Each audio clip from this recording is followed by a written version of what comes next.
요나서 세 번째 시간입니다. 1장 11절부터 16절까지 우리 은혜로 목소리와 함께 같이 읽겠습니다. 시작. 바다가 점점 흉용한지라 무리가 그에게 이르되 우리가 너를 어떻게 하여야 바다가 우리를 위하여 잔잔하겠느냐 하니 그가 대답하되 나를 들어 바다에 던지라. 그리하면 바다가 너희를 위하여 잔잔하리라. 너희가 이 큰 폭풍을 만난 것이 나 때문인 줄을 내가 아노라 하니라. 그러나 그 사람들이 힘써 노를 저어 배를 육지로 돌리고자 하다가 바다가 그들을 향하여 점점 더 흉용함으로 능히 못한지라. 무리가 여호와께 부르짖어 이르되 여호와여 구하고 구하오니 이 사람의 생명 때문에 우리를 멸망시키지 마옵소서. 무죄한 피를 우리에게 돌리지 마옵소서. 주 여호와께서는 주의 뜻대로 행하심이니이다 하고 요나를 들어 바다에 던지매 바다가 뛰노는 것이 곧 그친지라. 그 사람들이 여호와를 크게 두려워하여 여호와께 제물을 드리고 서원을 하였더라. 아멘. 요나의 이야기 세 번째 시간입니다. 요나의 이야기를 자세히 읽어보면 하나님은 어떤 방향성을 보여줍니다. 요나가 처음 예루살렘에서 욥바로 내려갔다 1장 3절에 기록하고 있어요. 이 요나가 다시 욥바에서 배를 타고 더 내려가는 방향인 다시서 지금의 스페인 쪽으로 내려가는 배를 타고 그리고 1장 5절에는 배 밑층으로 또 더 내려갔다 기록합니다. 거기서 바다에 던져지고 큰 물고기 뱃속으로 점점 아래로 추락하고 떨어지고 있는 요나의 모습을 보여주지요. 신앙은 위치의 문제가 아니라 방향성의 문제입니다. 하나님은 지금 내가 어디에 있느냐보다 내가 어디를 향하고 있느냐에 더 관심이 있습니다. 한 번 놓친 은혜의 줄 다시 잡아 일으키기가 참 어렵습니다. 한 번 놓쳐버린 기도의 줄 다시 붙들기가 참 어렵습니다. 한 번 놓친 예배의 줄 한없이 아래로 떨어집니다. 에서와 야곱의 이야기에서 보면 에서가 야곱보다 특별히 잘못한 것도 없는 것 같고 그렇다고 야곱이 에서보다 특별히 더 잘한 것도 찾을 수가 없어요. 그런데 하나님은 야곱은 사랑하시고 에서는 미워하셨다고 기록합니다. 이유는 한 가지밖에 설명이 되지 않습니다. 마음의 방향입니다. 야곱은 끝없이 그 마음이 영적인 것을 향하고 하나님을 향하는데 에서는 육적인 것, 세상적인 것으로 그 마음의 방향이 흐르기 시작했습니다. 다윗을 특별히 사랑하신 이유도 그런 것 같아요. 다윗의 마음은 목동으로 있을 때나 왕으로 있을 때나 언제나 하나님을 향해서 흐르고 있습니다. 오늘 우리의 예배가 흩어지고 나누어졌던 우리 마음의 방향을 묶어서 하나님께 집중시키는 예배가 될 수 있기를 축복합니다. 요나가 처음 다시스로 가려고 작정하고 욥바 항구로 내려갔을 때 하나님은 요나의 길을 적극적으로 막지 않았습니다. 요나가 결국은 다시스로 가는 배를 타고 말 거라는 걸 알고 계셨다고 한다면 다리를 부러뜨려서라도 못 가게 막으셔야 했던 것 아닐까요? 아담이 선악과 따먹으려고 했을 때 하나님은 아담의 팔을 부러뜨려서라도 못 따먹게 막으셔야 했던 것 아닐까요?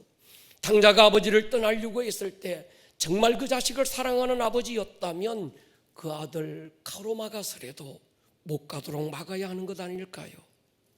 그런데 하나님은 적극적으로 말리는 모습보다는 떠남을 허락하지요.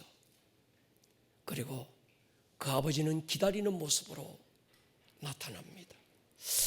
여러분, 기다리는 게 힘들까요? 쫓아가서 코 깨가지고 데리고 오는 게 힘들까요? 제 경험으로 보면 기다림이 훨씬 더 고통스럽습니다. 근데 아버지는 왜 그렇게 기다리고 계셨던 것일까? 아들에 대한 아버지의 믿음 때문일 겁니다. 내 아들이 어떤 모습으로 돌아오더라도 아들에 대한 아버지의 사랑이 조금도 변하지 않을 것이라고 하는 아버지 자신의 자식에 대한 그 사랑에 대한 신뢰가 아들의 떠남을 허락하게 하고 또 기다리게 했던 것 아닐까요? 아마 아버지 마음은 그랬을 겁니다. 내 아들인데, 그럼 내가 낳은 내 새끼인데 돌아올 거야. 돌아온 아들에 대한 믿음, 돌아오면 더 좋은 아들이 될 것에 대한 믿음이 아들의 떠남을 허락하고 또 기다릴 수 있게 했던 것 아닐까요? 이사야 선지자는 이렇게 고백합니다. 이사야 30장 18절에 보면요, 같이 한번 읽겠습니다. 시작. 그러나 여호와께서 기다리시나니 이는 너희에게 은혜를 베풀려 하시며 일어나시리니 이는 너희를 긍휼히 여기려 하심이라. 대저 여호와는 정의의 하나님이시라. 그를 기다리는 자마다 복이 있도다. 하나님은 우리를 기다리시는 분이죠. 이유가 있습니다. 은혜를 베풀려고. 혼내려고 기다리는 거 아닙니다.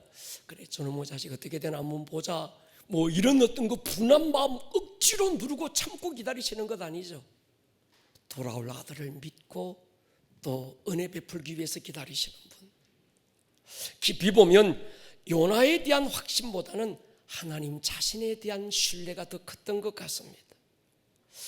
어느 정도 시간이 지나면 하나님의 사랑은 또 다른 모습으로 나타나지요. 기다리고 계시던 하나님께서 요나를 추적하기 시작합니다. 잃어버린 양을 찾아 나선 목자처럼 스스로 돌아올 힘이 없다 판단되었을 때 그 하나님은 적극적으로 찾아 나서지요. 하나님께서 큰 바람을 요나가 타고 있는 그 바다에 내립니다. 여러분, 살면서 불어오는 바람 환영할 사람이 누가 있겠습니까? 하나님 쫄딱 망하게 해주셔서 감사합니다, 그런 사람 못 봤습니다. 하나님 실패하게 해주시옵소서, 그런 사람도 못 봤습니다. 하나님 빨리 병들어 죽게 해주십시오, 이런 기도도 하지 않습니다. 그런 기도하면 안 됩니다. 그러나 이 한 가지는 반드시 기억하고 있어야 합니다. 모든 실패가 하나님의 뜻은 아니지만 모든 실패를 선으로 바꾸시는 우리 하나님입니다.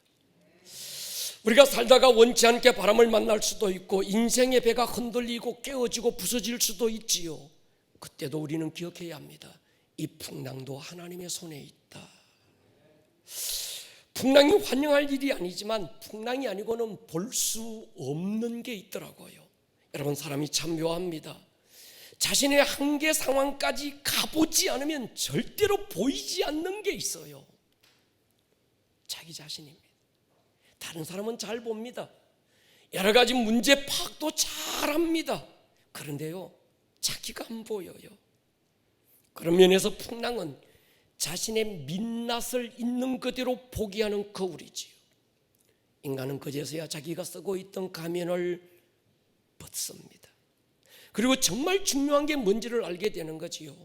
병원에서 최종 선고 받고 나면 그제서야 내가 그동안 덧없는 것들 때문에 인생 너무 낭비하고 살았구나 깨닫습니다. 더 소중한 것들이 가까운 곳에 있었는데 내가 왜 몰랐을까 후회하지요.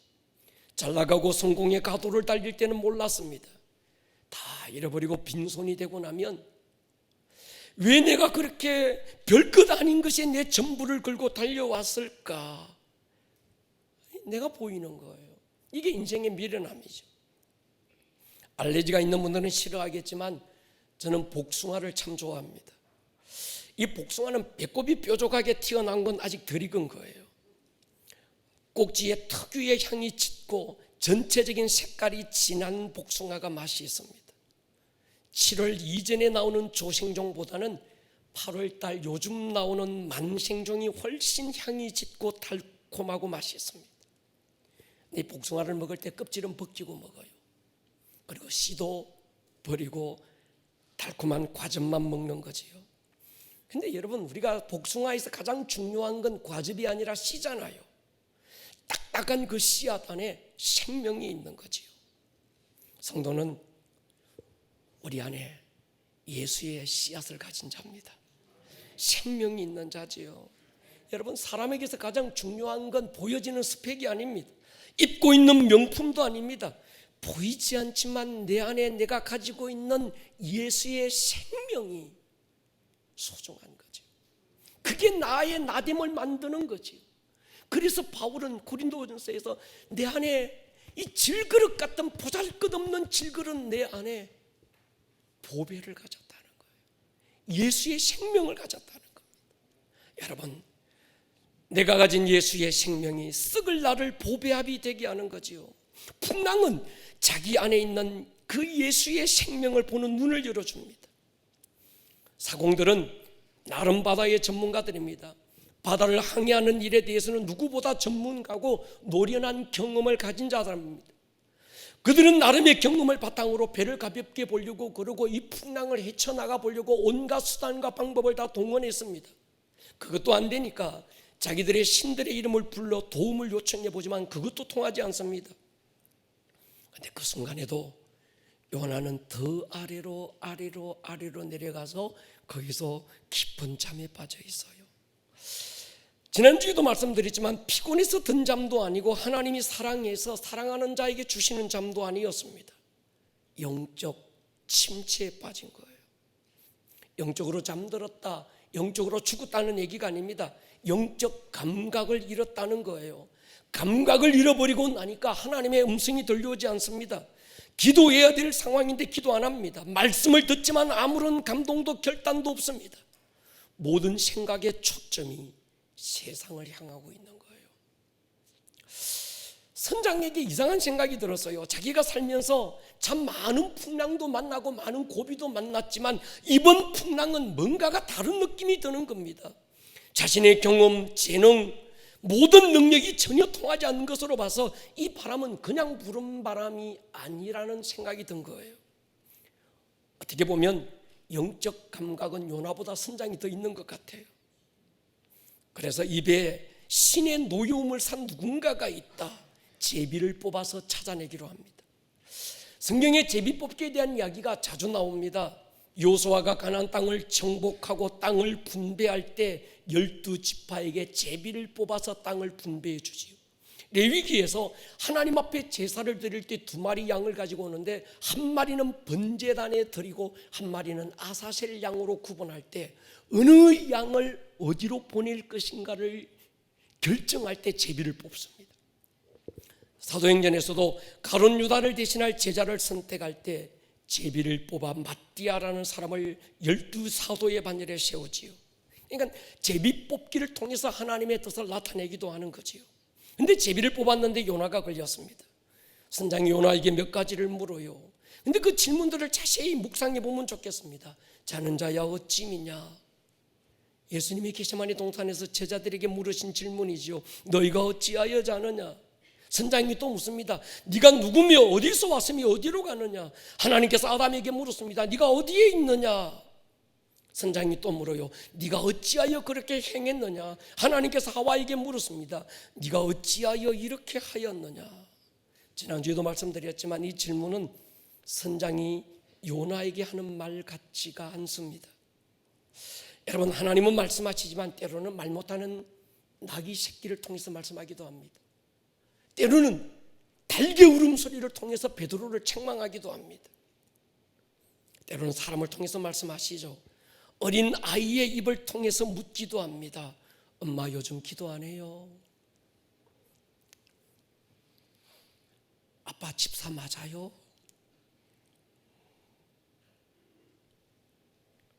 아이가 무심코 던진 한마디가 하나님의 음성처럼 들려올 때가 있지요.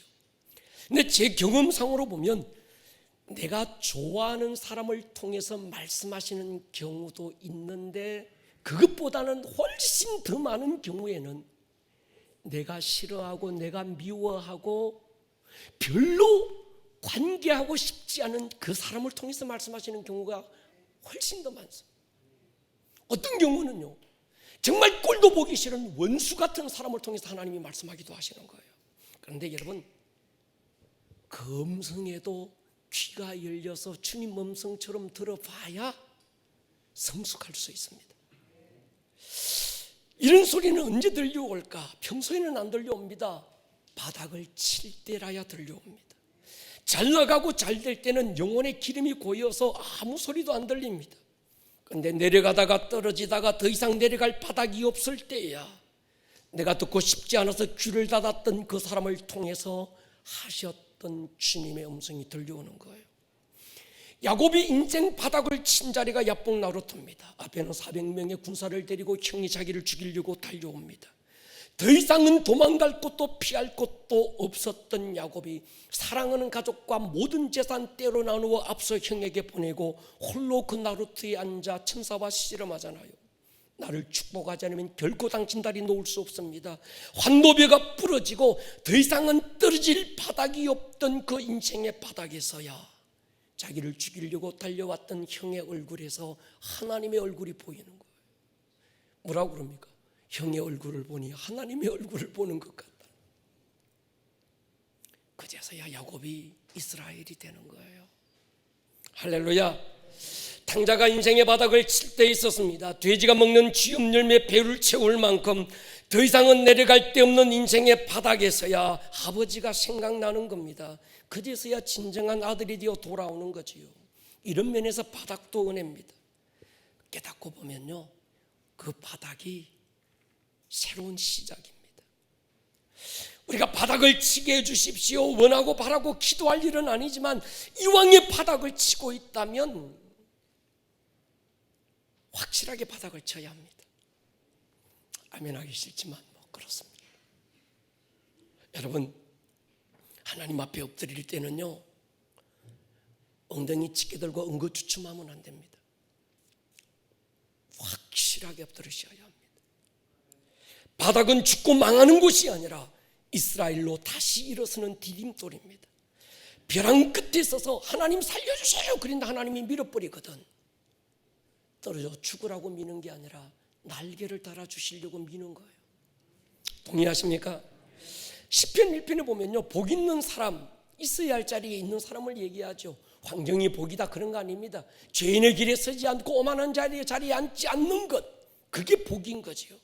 근데 요나가 있어야 될 곳은 하나님 앞인데 지금 이 요나가 하나님의 얼굴을 피하여 아래로 내려가고 있습니다. 십계는 복을 잃어버린 요나의 모습을 보여주는 거죠. 선장이 요나에게 한꺼번에 많은 질문을 막 쏟아냅니다. 네가 어디서 왔느냐, 어디로 갔느냐, 어느 족속이냐, 어디에 속한 자냐 막 물어요. 쉽게 한마디로 말하면 너 누구니? 정체성에 대한 질문이죠. 여러분, 신앙은 정체성의 싸움입니다. 마귀는 우리의 정체성을 혼란하게 만듭니다. 내가 누군지 못 보게 눈을 가리고, 고린도후서 4장 4절에 보면 이 세상 신이 믿지 않는 자들의 마음을 혼미하게 만들어서 그리스도의 광채가 비치지 못하도록 혼미하게 만드는 거예요. 계시록의 에베소 교회를 얘기할 때 하나님은 한 가지를 책망하지요. 네가 어디서 떨어졌는지를 생각해라. 정체성에 대한 책망. 선장의 질문에 자기가, 요나가 이렇게 소개합니다. 나는 히브리 사람입니다. 히브리 사람, 강을 건넌 사람, 그런 뜻인데, 이방인들이 아브라함의 자손인 히브리 사람들을 가리켜서 저 사람들 히브리 사람입니다라고 말할 때 경멸의 칭호로 사용했습니다. 옛날 어른들이 그런 욕을 했습니다. 우리 민족을 침략하고 못 살게 구는 일본 사람들을 부를 때 그 사람들이 신고 다니는 게다가 두 쪽으로 갈라진 짐승의 발처럼 생겼다 그래서 쪽뭐뭐라고 불렀어요. 어떤 모습으로든 어떤 다른 사람을 그렇게 경멸 이하로 부르는 건 좋지 않은 거지요. 보디발의 아내가 요셉을 향해서 저 사람 히브리 사람이 나를 욕보이려고 했다는 말은 근본 없는 종놈이 감히 주인을 욕보이려고 했다, 그 말인 거죠. 요셉의 형들이 애굽의 총리가 된 요셉에게 양식 구하러 왔을 때 요셉은 형들을 한눈에 알아보잖아요. 요셉이 북받친 감정을 억제하지 못하고 고개 돌리고 통곡하지요. 아마 요셉의 눈물에 많은 의미가 있었을 겁니다. 요셉이 형들에게 음식을 먹게 하고 자신은 따로 식사를 합니다. 창세기 43장 32절에 보면요, 그들이 요셉에게 따로 차리고 그 형제들에게 따로 차리고 그와 함께 먹는 애굽 사람에게도 따로 차리니 애굽 사람은 히브리 사람과 같이 먹으면 부정을 탄다, 이렇게 생각할 정도로 히브리 사람 하면 부정 타는 사람, 별로 재수 없는 사람, 그런 뜻인 거죠. 근데 히브리 사람들이 스스로를 가리켜서 나는 히브리인이라고 말할 때는 나 은혜 받은 자예요. 거기는 신앙 고백이 담긴 겁니다. 나 하나님 은혜 없이는 살 수 없는 자라고 하는 신앙적인 고백이죠. 초대교회 당시에 세상 사람들이 그리스도인을 그리스도인이라고 불렀습니다. 그 그리스도인이라는 건 긍정적인 닉네임이 아닙니다. 부정적인 별칭이지요. 근데 그리스도인들이 스스로를 가리켜서 나 그리스도인입니다라고 고백하는 건 나 은혜 입은 자예요. 나 은혜 없이는 잠시도 못 사는 사람입니다. 그런 고백이 되지요. 은혜 깊은 권사님들이 대표기도 하실 때 보면 이 썩을 죄인을 긍휼히 여겨달라 그래요. 이미 십자가의 은혜로 용서받았고 구원받았지만 그럼에도 스스로를 죄인이라고 이분들이 표현하는 건 죄인이라서 죄인이라고 표현하는 게 아니라 은혜 없이는 잠시도 살 수 없다는 우리 권사님들의 깊은 신앙의 고백이 되는 거지요. 요나는 풍랑 가운데서 자기가 누군지를 깨닫습니다. 아, 내가 히브리 사람이구나. 나 은혜 받은 자구나. 나는 하나님을 경외하는 자라 그러죠. 자기가 어디에 있어야 될 자인지를 깨닫습니다. 자신이 하나님의 얼굴을 피하여 도망가고 있다는 사실이 그제서야 보이는 거지요. 요나가 좀 멋진 모습은 하나가 딱 있더만요. 구질구질한 변명이 없습니다. 지금 요나의 상황은 다급한 상황이거든요. 요나 때문에 이런 위기와 이런 그 큰 인생의 돌풍을 만났다고 생각했던 선원들이 무슨 짓을 할지 모르는 일촉즉발의 상황입니다.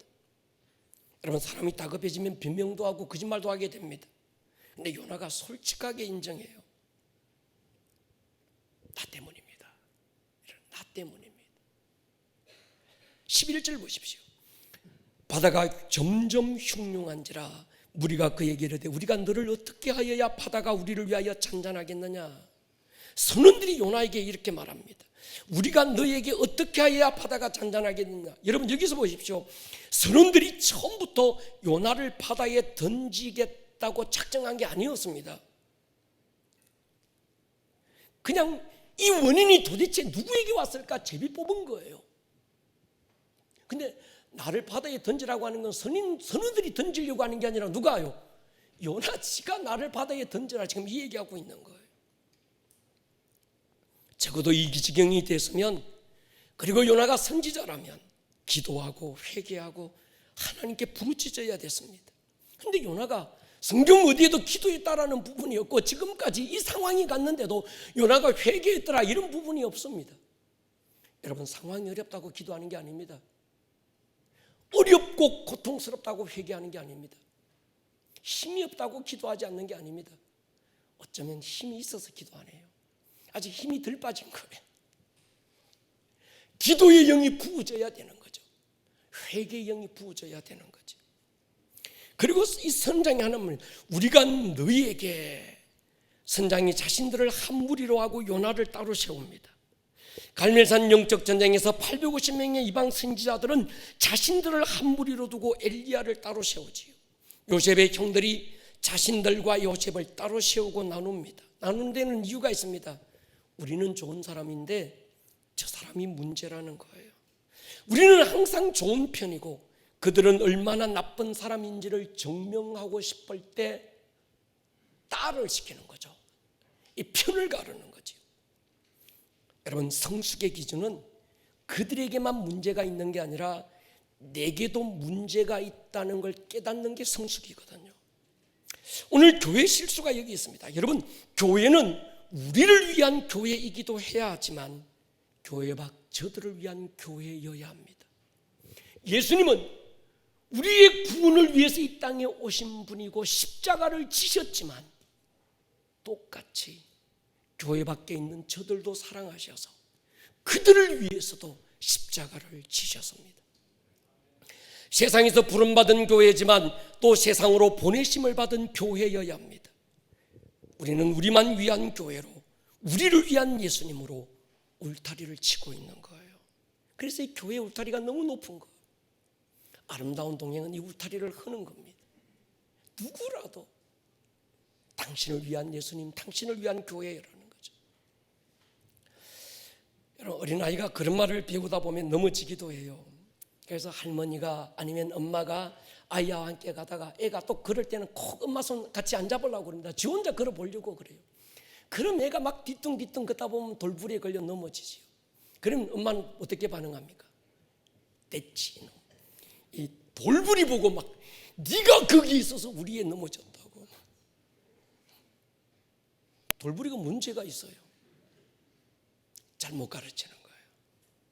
아이는요, 어렸을 때부터 내가 넘어진 건 다른 사람 잘못이라는 것에 익숙해지기 시작합니다. 그리고 오늘 내가 넘어지고 다친 것에 대한 희생양을 찾는 습관이 만들어져요. 이 어릴 때부터 네가 넘어진 건 네가 잘못한 거야, 이거 가르쳐야 되는 거죠. 근데 넘어진 아이 위로한다고 엄마가 뗐지 막 이러는데 그게 결코 좋은 교육 방법은 아닌 것 같아요. 은연중에 우리 안에는 저 사람 때문이야, 그래서 내가 넘어졌고 저 사람 때문에 내가 쓰러졌고, 자꾸 이게 길들여지는 거죠. 공동체 위기와 혼란이 찾아왔을 때 가정이든 교회든 나라든 원인을 찾기가 참 쉽지 않습니다. 이럴 때 인간의 본성이 있어요. 위기와 혼돈의 희생양을 찾아서 돌을 던지고 싶은 본성이죠. 이런 정서와 구조는 본인도 망하고 공동체를 망하게 만듭니다. 여러분, 어려운 때일수록 자기를 탓하셔야 돼요. 나 때문이야. 싫어도 하면 하셔야 합니다. 내 잘못이야.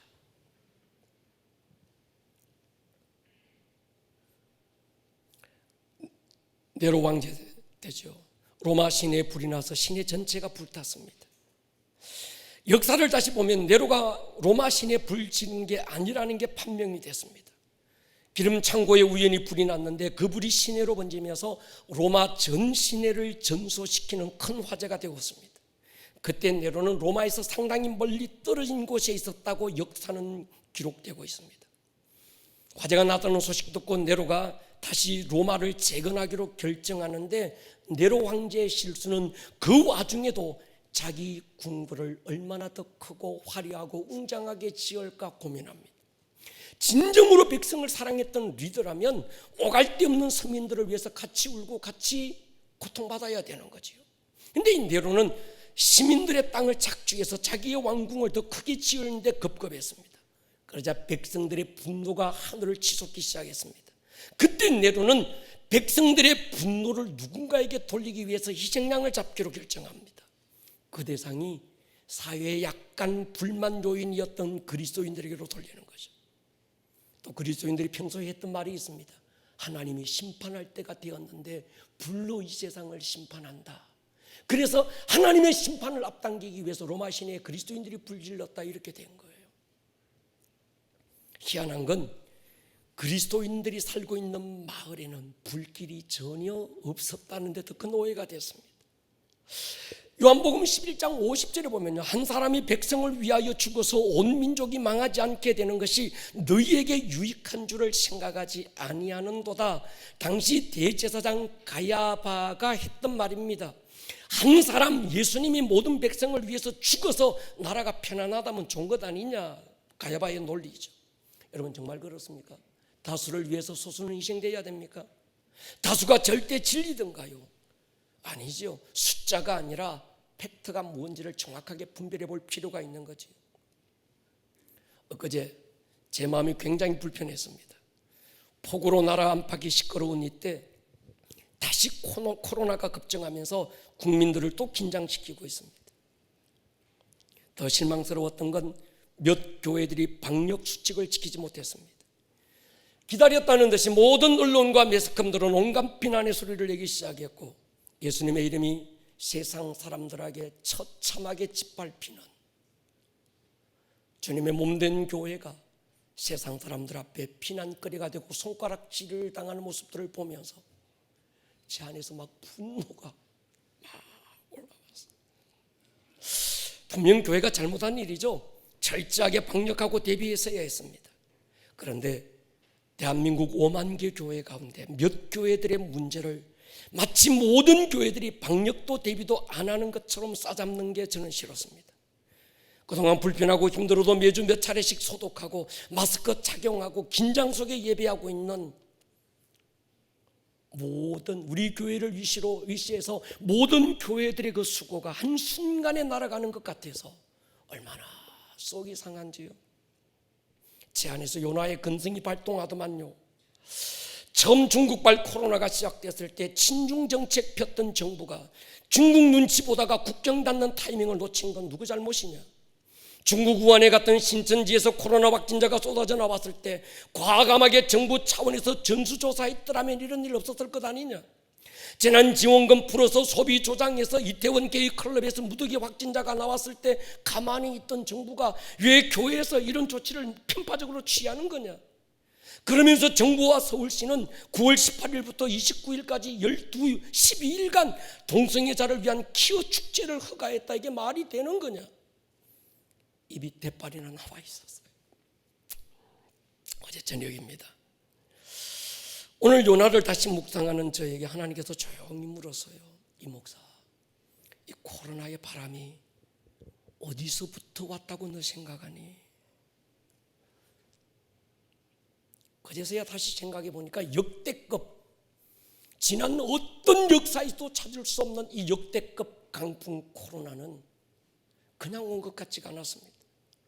하나님이 허락지 않으면 참새 한 마리도 땅에 안 떨어진다고 했는데 코로나를 하나님이 허락하셨다는 생각이 들었습니다. 그때 다시 주님의 음성이 제 마음을 흔들었어요. 이 목사, 코로나가 누구 탓이라고 생각하니? 이 목사, 요나에게 불어닥친 강풍이 누구 때문에 불어왔다고 너는 생각하니? 막 격동하던 제 마음이 열리기 시작했습니다. 설교를 준비하다 말고 안방문 닫아 걸고 무릎을 꿇었어요. 하나님께 고백했습니다. 하나님, 제 탓입니다. 제가 기도하지 못해서 이 바람이 불었습니다. 이 땅의 교회들이 하나님의 부르심을 읽고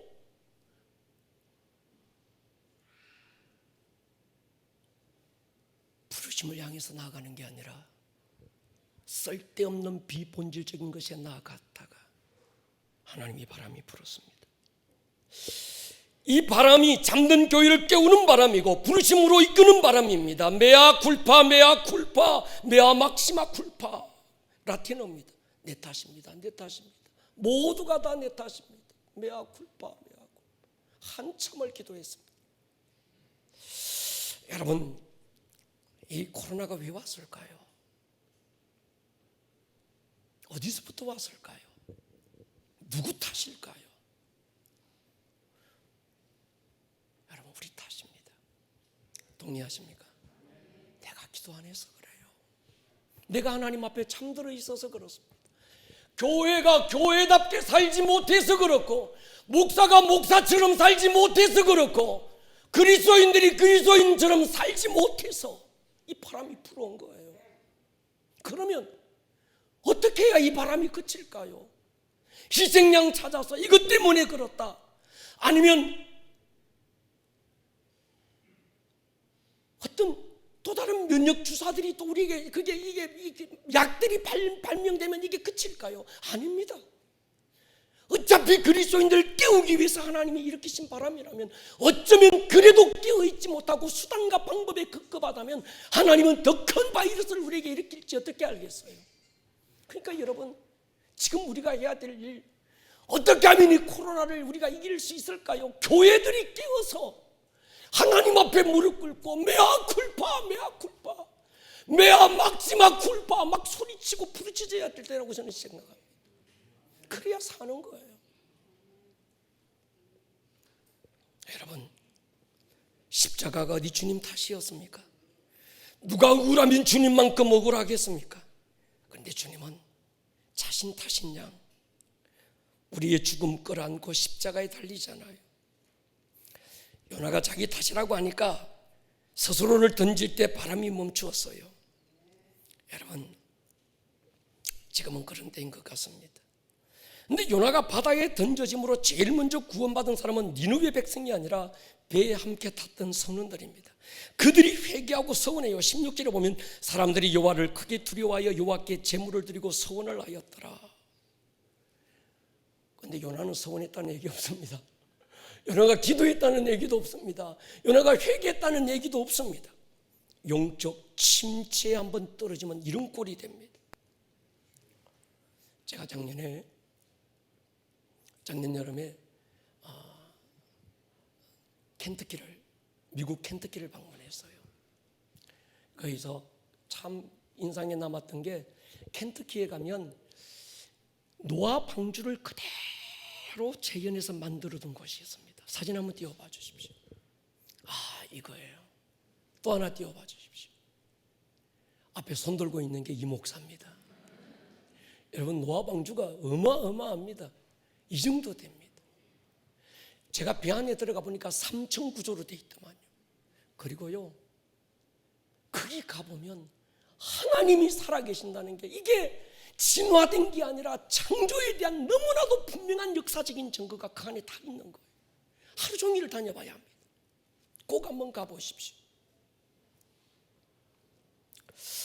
당시에 무슨 선박 기술이 있었던 것도 아닐 텐데, 노아는 오랜 시간 그 배를 산꼭대기에서 만듭니다. 사람들이 노아를 욕하고 조롱하고 놀렸을 거예요. 그래도 노아는 사람의 소리보다 하나님의 음성을 크게 듣지요. 노아의 이야기 나왔으니까 하나 소개하고 싶습니다. 이건 성경에 나오는 얘기가 아니라 유대 전성에 나오는 이야기인데, 유대 전성이라고 하면 구전으로 전해지던 유대 사람들의 어떤 전설 같은 이야기입니다. 하나님의 명령에 순종해서 산꼭대기에 배를 만든 노아가 비 오기를 기다리지요. 노아의 마음에 이런 생각이 들었습니다. 자기 동네 한가운데 큰 우물이 하나 있는데, 이 우물이 핏빛으로 변하면 하나님이 비를 내려주실 타이밍이라고 노아 스스로 생각한 거예요. 그래서 노아는 산꼭대기에다가 오랜 시간 배를 만들어두고, 사람들이 조롱하고 막 욕하는 것도 견디며 배를 만들었습니다. 그리고 언제쯤 비가 오나 기다리는 거예요. 우물을 열어보고 또 다음날 가서 또 열어보고. 이 사실을 알고 있던 동네 불량배 몇 명이 노아를 놀려준다고, 그리고 그 우물에 빨간색 물감을 타기 시작했습니다. 그리고 모든 우물을 빨간색으로 만들었습니다. 하루는 노아가 우물을 딱 열어보니까 핏빛으로 변해 있거든요. 깜짝 놀란 노아는 가족들을 데리고 방주로 들어가서 문을 닫았습니다. 노아가 문을 딱 닫는 그 순간부터 비가 내리기 시작하는 거예요. 불량배들이 놀리기 위해 시작한 그 일을 통해서도 하나님은 하나님의 일을 이루신다고 유대인들은 아마 성경에 나오는 노아의 이야기를 그렇게 자녀들에게 교훈 삼아 가르쳤을 것 같습니다. 하나님은 이런 분이죠. 요나의 불순종으로 시작된 이 이야기가 이방 선원들의 입을 통해서 요나를 깨닫게 만들고, 선원들을 구원하고 서원하게 만들고 하나님 앞에 예배를 드리게 만듭니다. 제가 늘 드리는 말씀이 있어요. 하나님은 성도의 눈물을 손해보지 않는 분. 동의하십니까? 하나님은 성도의 고통을 낭비하지 않는 분입니다. 오늘의 핵심 메시지가 있습니다. 선장이 묻지요. 너 누구냐? 너 도대체 누구니?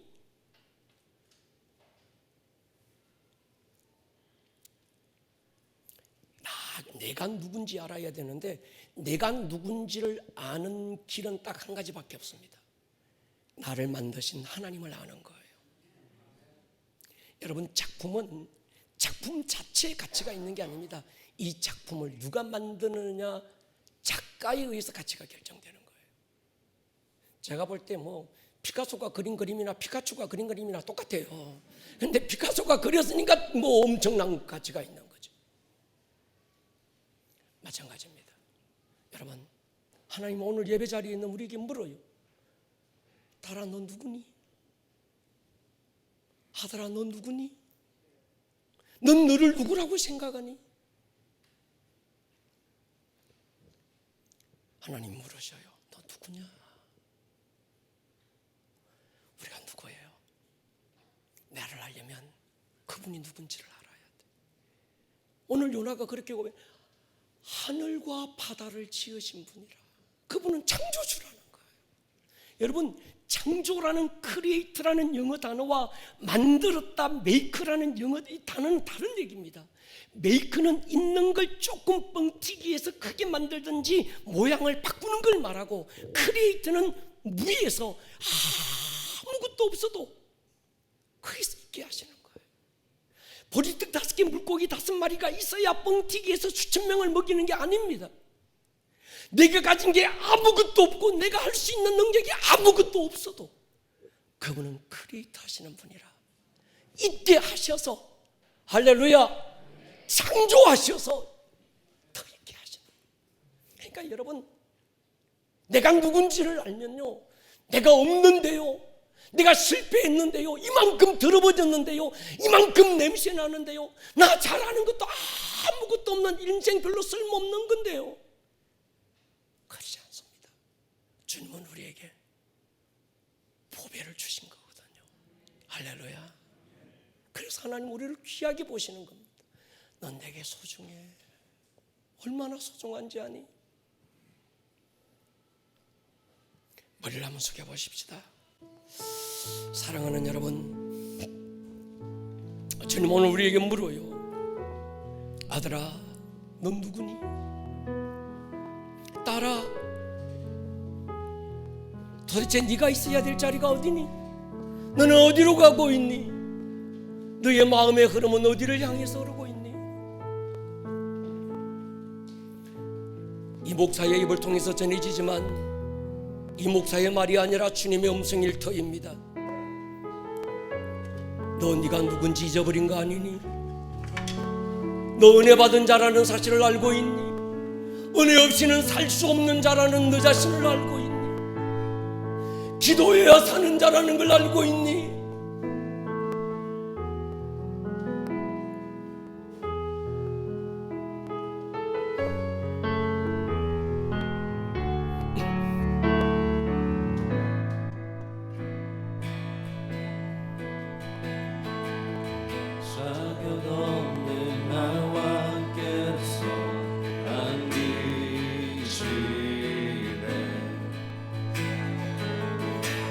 잃어버린 날 찾으시고 그 사랑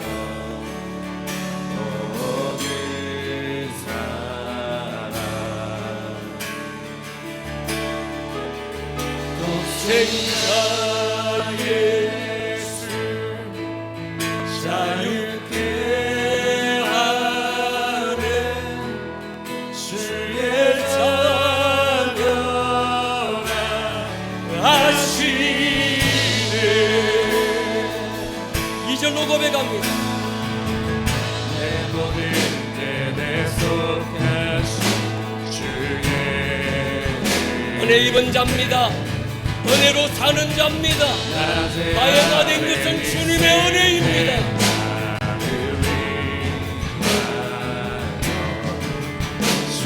죽으신 예수 생각 예수 자유케 하네 주의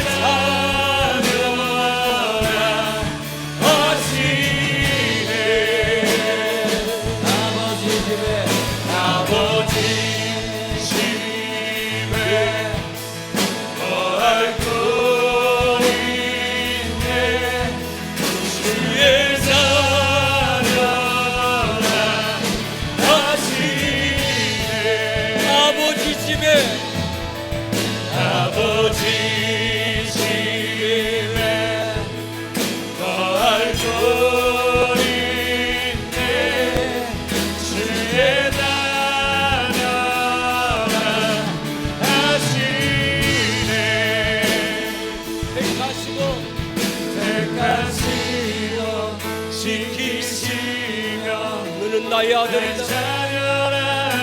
내가 너를 지명하였고 불렀다.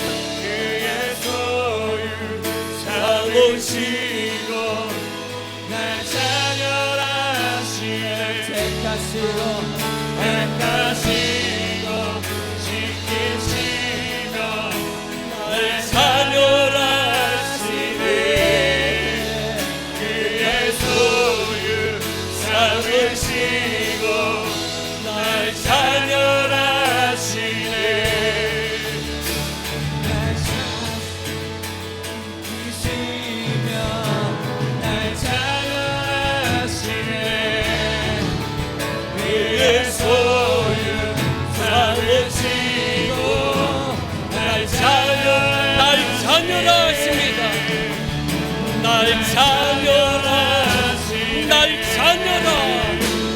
나를 찬양하시네. 독생자 예수 자유케 하네. 주의 나면 하시네. 머리를 한번 숙여보십시오. 주님 오늘도 우리에게 말씀합니다. 네가 얼마나 더러워졌던지, 얼마나 실패했던지, 지금 혹이 어쩌다가 영적 침체에 빠져서 얼마나 떨어졌던지 아무 문제가 되지 않는다. 나의 나된 것은 주의 은혜입니다. 다시 은혜의 줄을 붙들고 방향을 돌이키면